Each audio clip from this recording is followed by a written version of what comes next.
এ বিষয়ে আরো খবর জানাতে রাজশাহী বিশ্ববিদ্যালয় থেকে আমাদের সঙ্গে সরাসরি যুক্ত হচ্ছেন আবরার শাহেদ। আপনার ক্যাম্পাসের বর্তমান চিত্র কি আমাদের জানাবেন? আপনাদের একটা ভালো খবর দিতে চাই, সেটি হলো যে যে সংখ্যাটা করা হচ্ছিল যে 3 দিন বাদে যে নির্বাচন, রাষ্ট্র নির্বাচন 25 তারিখে, সেই নির্বাচনটি আদতে হবে কি হবে না, যে দোলাচলটা তৈরি হয়েছিল তার একটা সুরাহা হয়তো মিলেছে।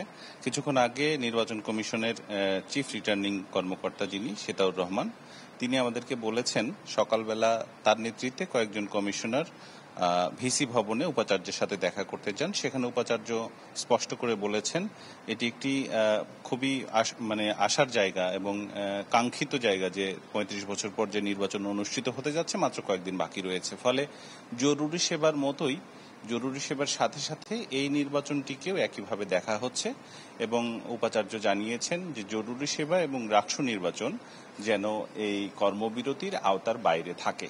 হিরন আরো মিনারেল ওয়াটার মাত্র 50 পয়সায় প্রতি লিটার। ফলে এতটুকু বলা যায় যে 25 তারিখে আদতে নির্বাচন হবে কিনা সেটি নিয়ে যে শঙ্কা ছিল সেটা হয়তো আর থাকছে না, খুব জরুরি কোনো ঘটনা না ঘটলে। আমরা এখন নির্বাচন কমিশনেই রয়েছি, দেখতে পাচ্ছেন যে এখানে সাদা সাদা যে বক্সগুলো দেখা যাচ্ছে এগুলো মূলত ব্যালট বাক্স এবং এই ব্যালট যেহেতু ভাঁজ করা যাবে না, ফলে ছাত্র সংগঠনগুলোরও দাবি ছিল যে সেগুলো যেন স্বচ্ছ হয়। সেজন্য আর কি এই ব্যালট বক্সগুলো সাইডে প্লাস্টিকের মতো স্বচ্ছ কিছু লাগানো হবে এবং এটি দিয়ে আসলে ব্যালটটা সরাসরি ফেলা হবে, সেখানে জমা হবে।